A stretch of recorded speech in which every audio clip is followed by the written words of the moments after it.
Salut tout le monde, c'est Antoine. Aujourd'hui, on se retrouve pour une nouvelle vidéo. Il s'agit d'un débat sur CNews que j'ai fait le 5 mai.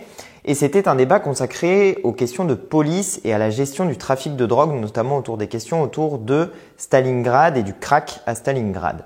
Il y a eu d'autres sujets qui ont été abordés, notamment la tribune des généraux. Mais le sujet principal, c'était quand même cette gestion du trafic de drogue et l'utilisation des forces de police pour faire face à ces trafics de drogue. Donc je vais vous laisser regarder cette émission. Simplement, je vous dis une petite chose. Au tout début de l'émission, il y a un habitant de Stalingrad qui parle pendant à peu près 5 minutes et j'ai décidé de vous laisser cette partie-là. Normalement, je coupe ce qui n'est pas spécifiquement le plateau, mais là, j'ai décidé de vous le laisser parce que je trouve que c'est très intéressant ce que dit ce monsieur sur le sentiment des habitants à Stalingrad et sur les solutions qu'il propose. Et d'ailleurs, j'y ai ensuite fait plusieurs fois référence au cours de l'émission. Voilà, je vous laisse regarder ça. N'oubliez pas de vous abonner si ça vous plaît. Et je vous retrouve comme toujours à la fin.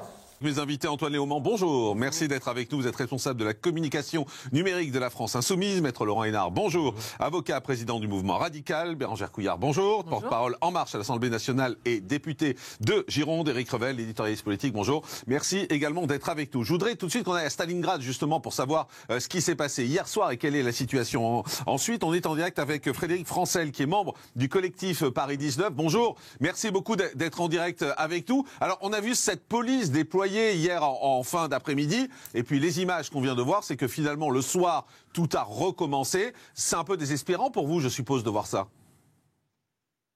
Alors c'est totalement désespérant. Par contre, ce n'est pas du tout surprenant. On a carrément l'habitude en fait d'avoir ce genre d'intervention policière. En fait, quand la police intervient, ils les chassent en fait d'un endroit et eux donc se déplacent en fait directement. Donc même dès que l'arrivée de la police, en fait, les dealers bougent. Ils les voient arriver. Ensuite, les consommateurs, eux, restent plus ou moins sur place. Si la police insiste, ils les font bouger. Ils bougent donc, en fait, soit vers la Cramif, soit directement jusqu'au Jardin des Halles, si c'est en journée. Et c'est tout ce qui se passe, quoi, en fait. Ensuite, ils bougent, ils reviennent, il se passe rien de plus. Mais c'est quoi? C'est le jeu du chat et de la souris? À chaque fois, c'est un coup pour rien? C'est plus ou moins ça, oui, effectivement. Ah, ils vont en attraper peut-être un ou deux avec une micro-galette ou quelque chose comme ça. Donc, ils vont l'emporter, ils vont l'amener en garde à vue pendant 24 heures, peut-être parfois moins, et puis ils le relâchent, quoi, parce que de toute façon, c'est une personne qui n'a pas de domicile, qui n'a pas d'argent. Ils ne peuvent pas faire grand-chose, et puis il n'y a pas de centre de soins spécialisé, quoi, pour pouvoir les accueillir. Donc, qu'en faire ? Alors, qu'en faire et que faire? C'est la question que j'ai envie de vous poser. Qu'est-ce qu'il faut faire, selon vous? Il faut mettre quoi? Des forces de police importantes en permanence sur place? C'est pas une vie non plus. Alors, c'est pas une vie, mais en même temps, c'est ce qu'il faudrait. Il faudrait que les forces de police puissent arrêter les dealers, en fait, le plus souvent possible. Après, c'est compliqué, on peut le concevoir, puisque ce sont des petits deals, ce sont des petits réseaux. Néanmoins, il faudrait quand même arrêter, en fait, tous ces dealers. Et pour les consommateurs, arriver aussi donc à les convaincre de se sortir de cette consommation de crack, parce que ça n'est pas vivable pour eux. Là, les associations, ce qu'elles font, c'est leur porter des seringues ou des pipes à crack, quoi, pour qu'ils consomment relativement sereinement, mais ça les entretient uniquement en fait dans leur crack, dans leur addiction. Ça les aide pas du tout à s'en sortir. Ce qu'il faudrait, c'est au moins les mettre en centre spécialisé, avec une aide médico-sociale, avec une aide psychologique certainement, arriver à leur faire comprendre qu'il faut qu'ils sortent du crack. Que ce n'est pas une vie, qu'ils peuvent faire quelque chose de beaucoup mieux que ça dans leur vie. Frédéric, c'est quoi l'état d'esprit, le vôtre et celui des habitants du quartier aujourd'hui? C'est l'envie de partir, de quitter ce quartier le plus vite possible parce que la vie est compliquée? Alors, c'est un peu partagé. Il y a ceux qui, effectivement, sont totalement pleins d'exaspération et se disent qu'on n'en sortira jamais et qui veulent absolument quitter le quartier. Moi, je suis plus de ceux qui se disent que moi, j'habite le quartier et c'est pas à moi de bouger. C'est plutôt, en fait, à ces gens-là, en fait, de bouger, de leur trouver, en fait, des solutions, quoi, pour qu'ils nous prisent plus la vie, qu'ils puissent éventuellement vivre dans le quartier normalement. Moi, ça me dérangerait pas plus que ça. Si, en fait, ils redeviennent normaux, qu'ils restent dans le quartier, pas de souci. Mais pour moi, en fait, c'est pas à moi de bouger, c'est plutôt à eux. Je regardais les réseaux sociaux ce matin et je voyais beaucoup de gens qui postaient des vidéos tournées cette nuit où on entendait des cris. J'ai même vu un tweet passer où quelqu'un disait mais même à travers les doubles fenêtres, je peux pas dormir à travers le double vitrage, je peux pas dormir, j'entends les cris toute la nuit, c'est invivable. Bérangère Couillard, vous êtes députée En Marche. Qu'est-ce que vous avez envie de dire à Frédéric qui vous dit la situation c'est plus possible? Ah non mais moi je comprends totalement. Je trouve que la situation est inacceptable et je comprends l'exaspération des habitants. Et je crois qu'en tous les cas, sur le cas de Stalingrad et la particularité aussi du trafic et en même temps de la consommation de drogue, je crois qu'en effet, les opérations de démantèlement ne suffisent pas. Mais donc, qu'est-ce qu'on fait? Non, mais justement, nous en menons énormément. On a eu 1300 opérations de démantèlement qui ont réussi cette année. Donc, il y a une vraie volonté de lutter contre les trafics de drogue en France. Et Gérald Darmanin le répète et agit vraiment quotidiennement, mais pour le cas de Stalingrad, on voit que ça ne suffit pas et qu'en effet, il faut accompagner aussi ces personnes parce que si on de toute façon, ces personnes sont droguées, elles sont totalement addictes et donc si on les arrête, elles vont de toute façon retomber dans le crack. Mais pourquoi on ne met pas des forces de l'ordre en permanence toute la nuit, par exemple? Parce que c'est pas non plus la solution. Moi, je crois qu'il faut. Non, mais il faut. Dans ces cas-là, il faut agir évidemment. Il faut un renforcement de la présence des forces de l'ordre pour ramener le calme, mais aussi à côté de ça, il faut accompagner ces personnes. Ces personnes, elles sont dépendantes de la drogue, elles ont besoin de leur dose et donc il faut absolument les accompagner dans des centres de soins. Il faut. Mais là, dans l'immédiat, pour ce soir, pour demain, qu'est-ce que vous dites, Frédéric? Supporter? Non, j'ai pas dit supporter. J'ai dit mais non, il faut absolument en fait qu'il y ait tout le monde autour de la table, la mairie de Paris, la préfecture. Non, mais si, c'est important. Non, mais là, ce soir, on fait quoi? Rien? C'est pas ce soir, mais il faut agir dans les prochains jours pour calmer la situation. Mais en tout cas, c'est sûr que je comprends l'exaspération des habitants, mais bien sûr, je ne suis pas forcément d'accord sur ce qu'ils ont fait le week-end dernier avec le lancement des tirs de mortier. Il ne faut pas que la situation dégénère comme elle a généré le week-end dernier. Justement à ce propos, Frédéric Francel, est-ce que vous avez le sentiment qu'il y a des habitants qui sont finalement en train de se regrouper? Alors, je ne vais pas parler de milice parce que j'aime pas trop ce mot-là, mais en tout cas, qui sont en train de se regrouper pour défendre un peu le quartier? Alors pour défendre le quartier, je suis pas vraiment sûr. Après, pour effectivement essayer de faire entendre notre voix et de faire en sorte que le quartier soit plus calme, effectivement, il y a plusieurs associations en fait qui se sont créées, de collectifs qui se sont créés également. On se regroupe. J'ai entendu parler effectivement d'actions relativement calmes, je dirais plutôt. C'est à base de sitting ou de manifestations au pied des immeubles afin de faire voir en fait qu'on est là aussi, qu'il y a des habitants et qu'on veut pas forcément des dealers. J'ai aussi entendu parler effectivement de groupuscules qui seraient relativement plus violents. Alors, personnellement, moi, en fait, je m'en approche pas, ça ne m'intéresse pas. Non, mais c'est le risque, en tout cas. Effectivement, c'est le risque que ce type de groupuscule se forme. Merci Frédéric Francel d'avoir été avec nous. Antoine Léaumont, La France Insoumise, quel regard vous avez sur ça? Comment on peut aider ces gens? En fait, et je parle des habitants. C'est pas un problème qui est récent. La colline du crack à Stalingrad et qui va jusqu'à Porte de la Chapelle, en réalité, c'est un problème qui a lieu depuis des années. On nous a expliqué qu'elle avait été démantelée. En fait, elle s'est juste déplacée de quelques centaines de mètres. C'est ça. Mais justement, c'est ça le problème. C'est que, effectivement, c'est des gens qui sont drogués. Et le crack n'a pas des effets qui sont légers. Le crack a des effets hallucinatoires. C'est une drogue qui vous fait être violent. Quand vous avez du manque, vous êtes encore plus violent. Donc, c'est pas un problème qui peut se traiter uniquement par la répression. Et justement, on le voit, le problème quand on fait de la répression, c'est-à-dire quand on essaye de déplacer les gens, ils se déplacent, ils vont ailleurs. Et si le problème de Stalingrad se retrouve ailleurs, place de la République ou je ne sais où, on n'aura pas réglé le problème. Donc, la réponse doit être d'abord, et c'est ce que disait Frédéric tout à l'heure, la réponse doit être une réponse de santé publique. Il faut traiter la question de la dépendance. Donc, il faut amener les gens à, effectivement, à arrêter d'être dépendants. Oui, enfin, mais ça va prendre des mois, ça va prendre des semaines. Oui, ça prend des mois. Mais ces pauvres gens qui n'arrivent pas à dormir, on leur dit quoi? Ça fait 2 ans, ça fait 3 ans, ça fait 4 ans, ça fait des années que c'est comme ça. Donc si on leur dit quoi? Patienter?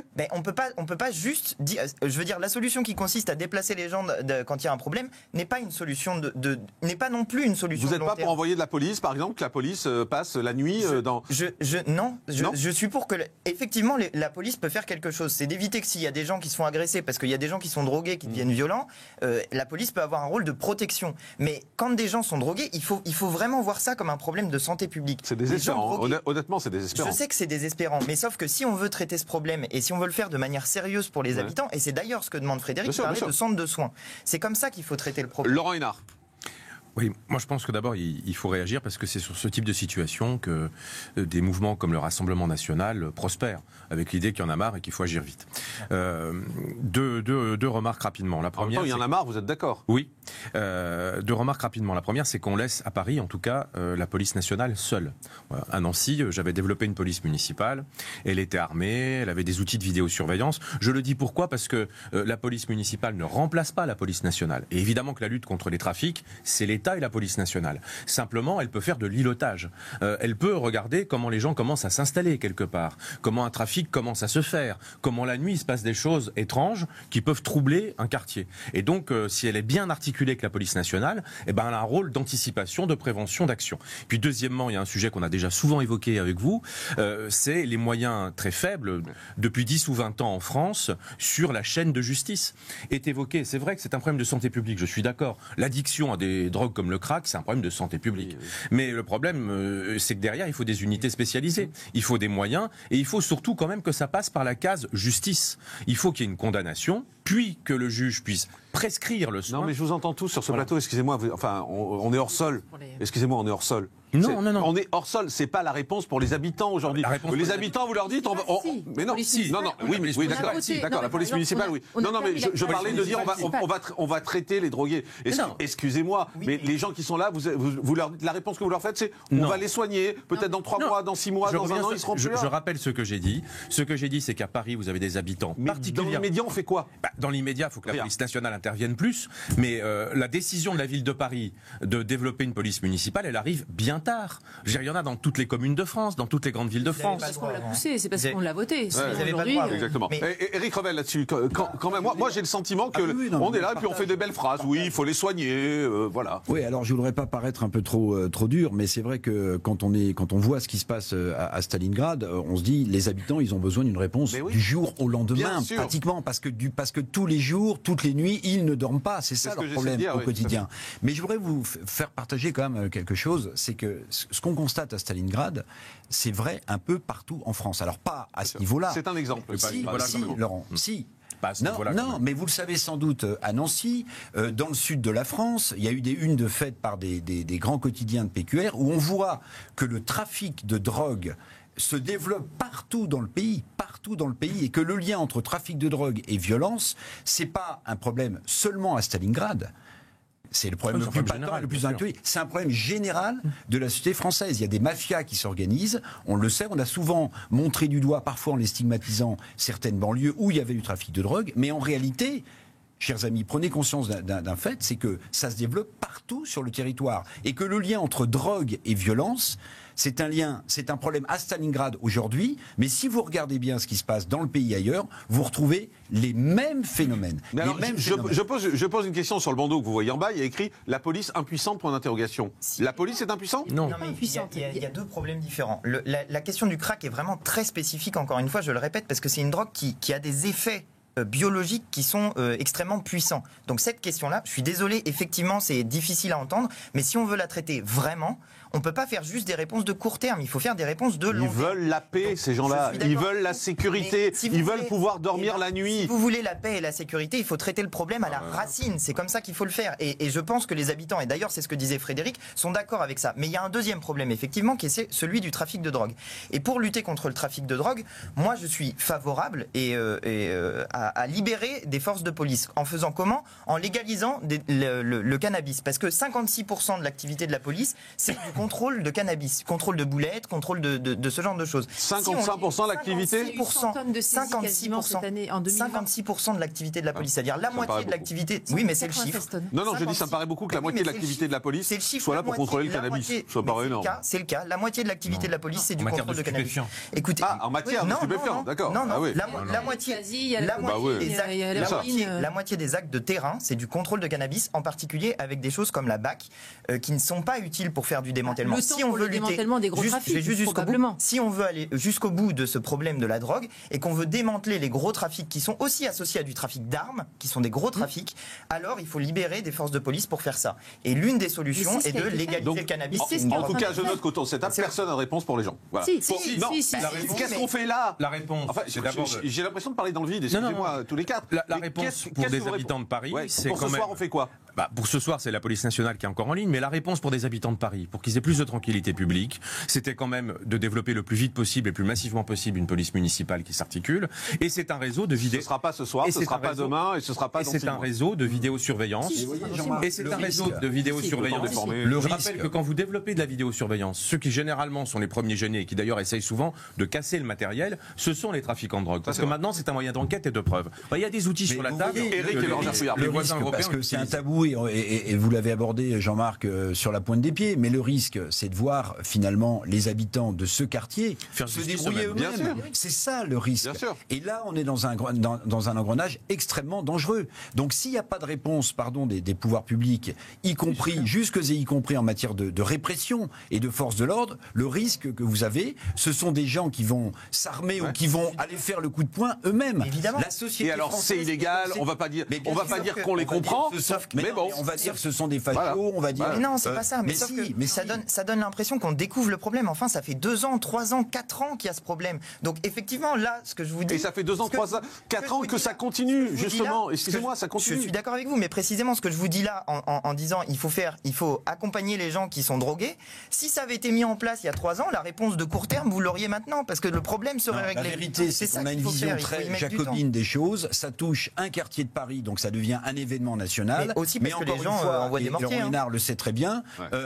Dans l'Est de la France, ou dans le Sud, ou dans l'Ouest, on a les mêmes problèmes. Mais ce qui a déclenché notre intérêt, on va dire les choses, c'est que c'est la révolte des habitants. Honnêtement, on va dire les choses. C'est pour ça qu'aujourd'hui, on en parle dans tous les médias depuis 4 jours. C'est parce que c'est la première fois qu'on a vu des habitants réagir et commencer à tirer des mortiers. Et justement, le risque, c'est que les habitants s'en chargent eux-mêmes. Et c'est pour ça qu'il faut évidemment que les forces de l'ordre soient plus présentes, parce qu'il faut que les gens puissent dormir. Et donc, s'il y a des personnes qui sont droguées, éviter évidemment les violences urbaines qu'il puisse y avoir, ou les agressions que peut créer justement les personnes sous l'emprise de cette drogue, encore une fois, parce que je suis d'accord avec vous sur ce sujet. Et sur l'ensemble des trafics de drogue, parce que je suis d'accord avec vous aussi, il y a une multiplication de trafics de drogue dans notre pays. Il faut lutter contre ça. On a 1300 démantèlements en 2020. Je vous parlais du coup près d'une centaine de tonnes de cannabis saisies. On a 13 tonnes de cocaïne. On a plus d'1 tonne d'ecstasy et également d'héroïne. Donc on agit sur le terrain. Mais la seule chose, c'est que pour ce quartier, c'est absolument essentiel d'avoir évidemment une action des forces de l'ordre et la police municipale qui arrive. Elle a été, mais les forces de l'ordre, vous avez vu hier soir, ils sont venus, il y avait les caméras de télé, il y a eu des directs sur les chaînes d'infos, ils sont repartis et ça a recommencé. Il faut qu'ils viennent, il faut qu'il y ait des forces qui soient mobiles et qui restent dans le quartier plus que dans d'autres quartiers parisiens. Ça, il faut que ça s'organise. Il faut qu'il y ait rapidement la formation de la police municipale, parce que même si elle ne gère pas le trafic de drogue, il faut qu'elle vienne en soutien de la police nationale pour ramener la tranquillité publique. Et derrière, il faut évidemment développer l'accompagnement, parce que c'est une drogue qui est particulière, je suis d'accord là-dessus, et il faut accompagner ces personnes. Mais il faut évidemment que les forces de l'ordre soient présentes sur le terrain. Mais vous voyez, quand on voit ces images, en fait, moi, ça me fait penser à la tribune des militaires, excusez-moi, mais les militaires, quand ils disaient au bout d'un moment, il va y en avoir marre, il va falloir qu'on durcisse le ton. Tuer les gens. Non, ils ne proposent pas de tuer les gens. Ils leur tribune. Alors, non, j'ai lu la tribune. Il y aura des morts. Ah, il y aura des morts, mais c'est pas par eux. Il y aura des morts. Il y aura des morts à cause d'une guerre civile. C'est ça la solution. Juste attendez, on va en parler justement. On va réécouter Florence Parly parce qu'elle s'est exprimée là-dessus ce matin, justement, la ministre des Armées. C'était devant la commission de défense. Et alors, elle n'a pas mâché ses mots devant les militaires et elle s'en est pris également à Marine Le Pen. Écoutez. Les officiers généraux signataires ne sont plus en activité. Ils seront donc traduits devant un conseil supérieur d'armée en vue de leur radiation. J'ai par ailleurs chargé le chef d'état-major des armées de prendre des sanctions disciplinaires contre les 18 militaires d'active qui ont violé leur devoir de réserve. Et vous pouvez compter sur ma fermeté. Cette tribune ne porte en aucun cas la parole des militaires. Et si cette tribune a bénéficié d'autant de visibilité médiatique, c'est parce qu'elle a été honteusement instrumentalisée par Madame Le Pen, qui, ironiquement, ne se complaît que dans la division nationale et se nourrit des tensions qui traversent notre société. Bérangère Couillard, députée En Marche, revoilà Florence Parly. Vous ne croyez pas qu'elle se trompe, en fait? Parce que la réalité, c'est qu'elle veut dire quelque chose aussi, cette tribune. Elle veut dire qu'il y a une peur chez les Français, il y a une peur de cette guerre civile. Il y a une peur de la violence, il y a une peur quand on voit ce qui se passe à Stalingrad, il y a une peur quand on voit ce qui se passe dans certaines banlieues. C'est ça, et c'est pas cette politique politicienne-là qu'elle est en train de nous faire, Florence Parly. Écoutez, moi, pour moi, il y a le fond et la forme. C'est-à-dire que le fond, ils expriment une idée que je ne partage pas. Un constat que je ne partage pas. Après, il y a la forme. Et les militaires, surtout en activité, n'ont pas à s'exprimer sur la politique qui a mené... Le fond, vous êtes d'accord? Non, je partage pas le fond. Je partage pas le fond quand ils prennent des cas... Donc vous êtes d'accord ni sur le fond ni sur la forme, en fait. Voilà, tout à fait. Oui, mais pour moi, je fais la part des choses. C'est-à-dire que je considère qu'ils ont le droit pas eux n'ont pas le droit de s'exprimer, mais il peut y avoir une pensée comme celle-là. Mais je ne la partage pas. Vous ne partagez pas? Non, je ne partage pas parce que pour moi, il n'y a pas une montée de la violence, il n'y a pas tout ça en France. Il dramatise la situation pour faire comme si ça allait devenir une guerre civile. Je ne crois pas que nous allons être en guerre civile demain. Donc c'est un avis que je ne partage pas. Et donc sur la forme, ils n'ont pas à s'exprimer sur la politique qui doit être menée en France. Donc, et je trouve que la décision de Florence Parly d'aller radier tous ceux qui sont actifs, évidemment, il faut le faire. Laurent Hénard, il n'y a pas de risque de guerre civile en France. Juste pour une remarque, c'est qu'on voit quand même depuis le départ, il y a eu 1200 signataires au départ. Depuis qu'on parle de cette tribune, maintenant il y a plus de 3000 signataires. Donc je crois qu'on fait la c'est le gouvernement qui en a fait la publicité. Si, c'est le gouvernement qui en a fait la publicité. Vous savez, il y a une chose qu'on dit dans Valeurs Actuelles, c'est lu de commun des mortels. Je voudrais dire quand même une chose qu'on dit rarement et qui est peut-être un peu passéiste. Mais quand on s'adresse à des généraux, il y en a 53, je crois, qui ont maintenant signé cette pétition, notamment un certain nombre qui sont à la retraite. On oublie une chose quand même, c'est que ces généraux, c'est que ces militaires, ils ont défendu un pays qui est le nôtre, ils ont pris des risques pour nous protéger. Non mais attendez, c'est important. Oui. C'est important de le dire. Parce que ces gens-là, aujourd'hui, on les traite comme des sortes de parias. Ils appartiennent à un monde, et on peut le reconnaître, ils ne veulent pas s'exprimer même à la retraite. Vous savez très bien. Je sais très bien. Mais je veux dire, on ne le dit jamais. Ces gens, ces généraux, ces hauts gradés, ces militaires. Mais on le dit. Non, mais non, on le dit pas. On le dit. Vous savez, quand on fait, on sait qu'ils ont servi la France et ça leur donne plus de droits d'aller parler. Quand on fait des petites punchlines et qu'on dit ces généraux en charentaise et on nous fait croire qu'on va entendre le claquement des bottes derrière, il faut arrêter. Pardonnez-moi, mais il faut arrêter de se payer la tête des gens. La description qui est faite dans cette tribune. Attendez, vous savez, je veux dire, pour moi, la ministre de la Défense confond deux choses, la cause et la conséquence. Ce n'est pas en montrant du doigt et en mettant des contraintes, en portant plainte sur ces gens-là que vous effacerez ce qui est en... Mais je ne dis pas qu'elle ne peut pas. Je dis simplement que ça traduit un état d'esprit et un malaise profond dans le pays. Antoine Léaumont de la France Insoumise. Je vais vous dire... Eric, écoutez Antoine. Ce qui traduit un malaise, c'est que la ministre ait mis autant de temps à réagir. On est 10 jours après la tribune. 10 jours après la tribune. Enfin, elle a réagi déjà. Non, c'était le 25 avril. C'était le 25 avril. Non, mais elle a réagi. Oui, d'accord, mais on en arrive aux sanctions 10 jours après. Or, ce sont des généraux. 5 jours après, elle a pris les sanctions tout de suite. Elle a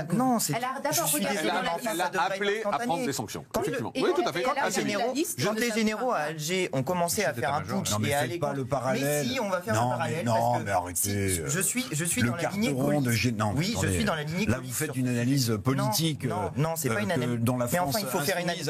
Il faut faire une analyse. Vous pensez que la France, elle est dans l'état de la période de la... Il faut faire une analyse politique sur le sujet, puisque des gens qui sont des militaires prennent des positions politiques en disant les pouvoirs publics ne sont pas assez puissants, nous appelons nos camarades d'active à agir. Voilà ce qu'ils disent. Et ça s'appelle un appel à l'action militaire en France. Non. Ça n'est pas autre chose. Et quand ils le disent, ils le disent. Ils n'appellent absolument pas les camarades d'active à agir.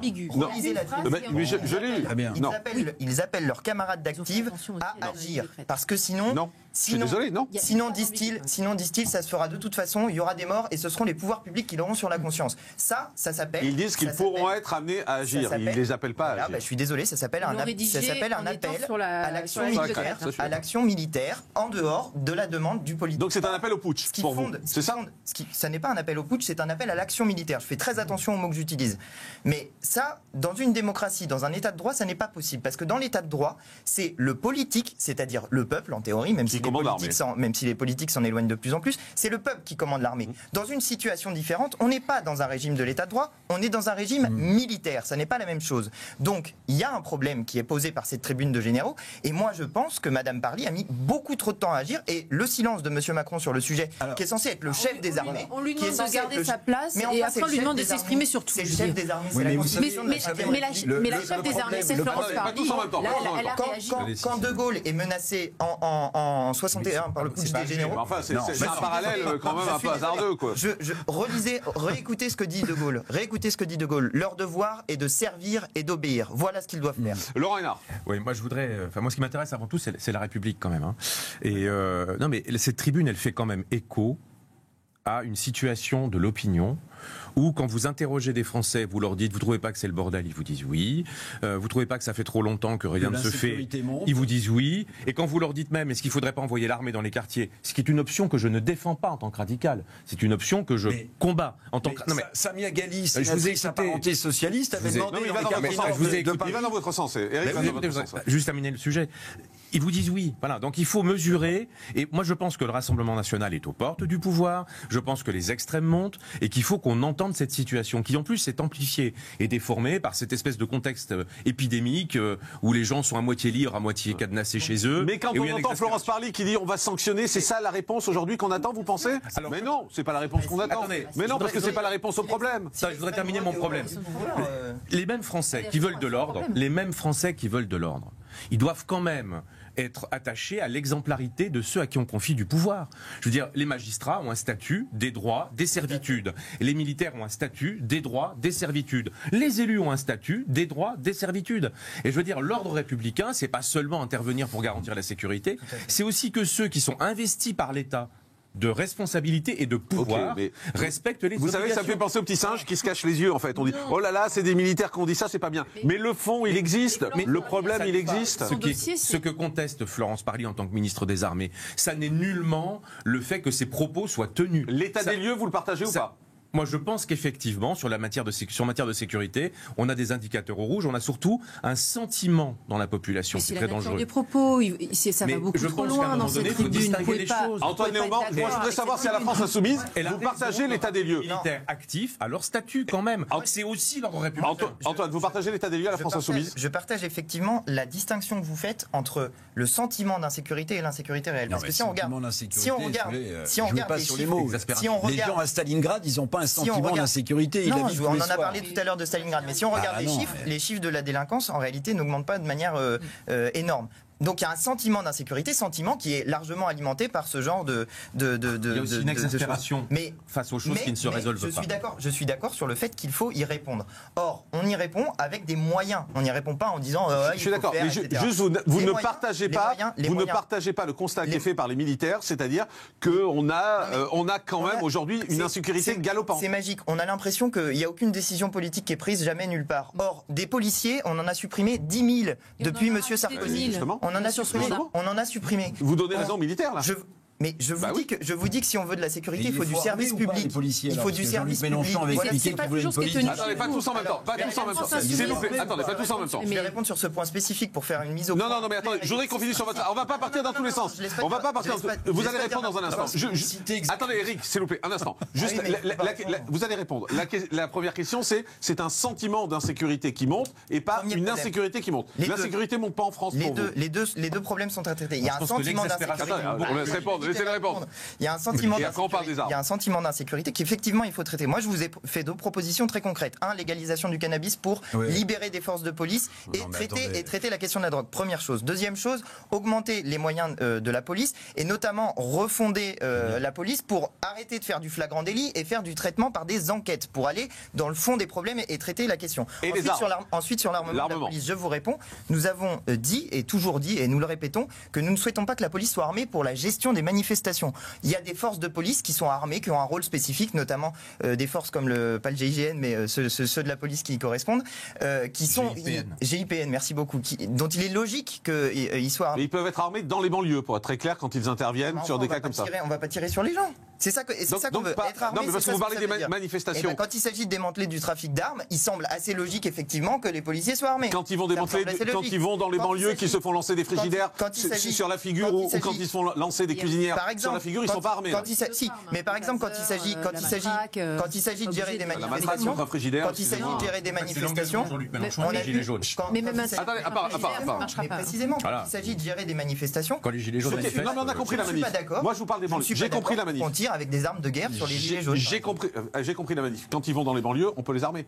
Oui, mais ça dépend des forces de police qu'on utilise et des endroits où on les met. Il ne s'agit pas de faire de la gestion de manifestations dans ces cas-là. C'est pour ça d'ailleurs qu'on a autorisé, donc les maires peuvent autoriser la police municipale à être armée depuis la dernière loi que nous avons votée. Pour ça, elle doit être formée. Je ne crois pas que ce soit utile. Je ne crois pas que ce soit utile d'armer l'ensemble des policiers municipaux. C'est d'ailleurs ce qui a été décidé. Pourquoi ? Parce que souvent, quand on intervient face à de la petite délinquance répétée. Mais c'est aussi des primo-intervenants, les policiers municipaux.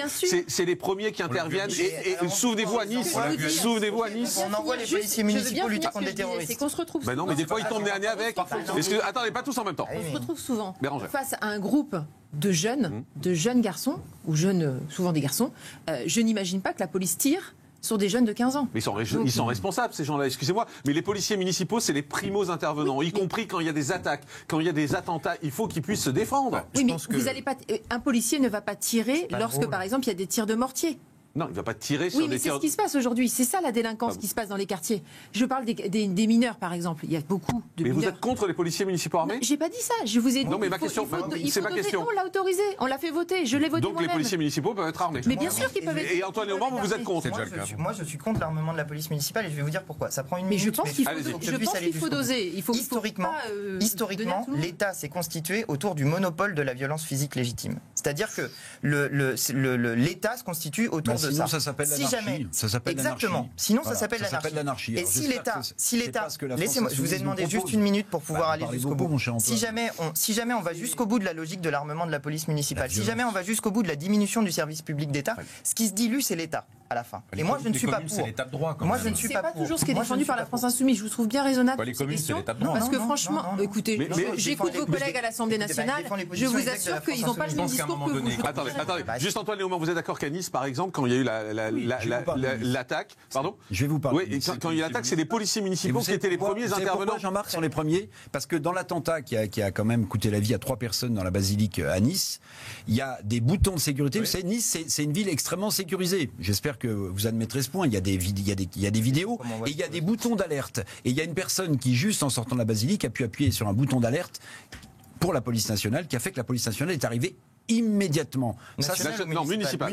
Pourquoi on n'aurait pas le même bouton pour la police nationale ? Non, mais ça c'est autre chose. Ce que je veux vous dire, c'est que pourquoi la police municipale est intervenue en premier ? Parce qu'il y a tout ce système de sécurité dans la ville de Nice. Et on peut envisager le même système avec la police nationale ?